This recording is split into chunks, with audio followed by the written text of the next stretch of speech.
duhere ku igwingira ryo rifite n'ijambo ry'ikinyarwanda rinasobanutse cyane, rifite ubusobanuro bukomeye cyane.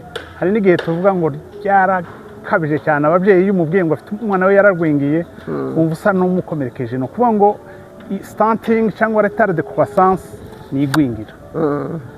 Uko barireba nabivuze, uvuga ngo bareba umwana uko arimo akura mu gihagararo.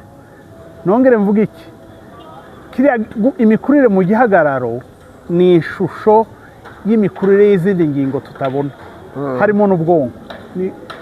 Iyindi form cyangwa se ikindi cyiciro cyangwa se ubwoko bw'imirire mibi twari tuvuze ngo ni wasting. Wasting ni igice kimwe mu kinyarwanda no mu mfashanyigisho nyinshi twagiye dusobanura, tubisobanura mu kinyarwanda ni imirire mibi ihutiyeho, acute malnutrition. Ikaba ari mu bwoko bubiri.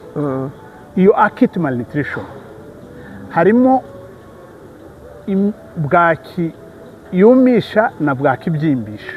Wasting rero yo ni cya gice cya kabiri cya acute malnutrition twita bwaki ibyimbisha. Reka tunabyoroshye, ubundi tunabyise kunanuka gukabisha. Umwana akananuka ukabona imikaya yamushizeho. Underweight nayo izina ririvugira ni ibiro bike ugereranyije n'imyaka y'umwana. Yego. Ubwo nyine ibyo bipimo byose nakubwiye hari standard bivuga ngo umwana hari ibipimo mpuzamahanga bivuga ngo umwana w'umwaka yakagombye kuba afite ibi biro. Ingaruka z'igwingira rero cyane mureke tuzivuga umuntu yabaye yakuze atangiye gutanga umusaruro, ariko reka tuzivuge no ku bana.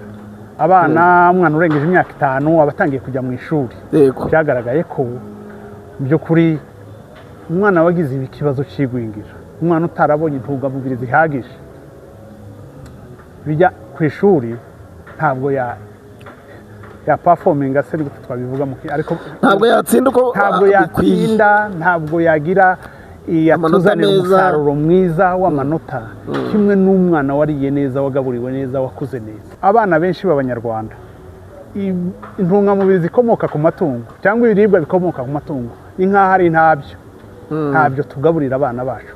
Nk'amagi twasanze ari 7% bagaburira abana ku 10 nta nubwo agera ku mubyeyi umwe. Ego, ni 7%. Amata yo ni 2 tuvuge 3%.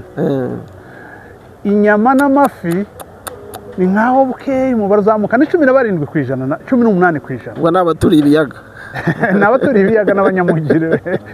Urumva yego turasaba abana ababyeyi nako gukurikirana imikurire y'abana babapimisha, ariko icyo umuntu yakagombye gukora kirenzeho, icyo wakagombye gukurikirana umunsi ku munsi, ese ni ikindi mungaburira umwana, ni iki kimuha gukura.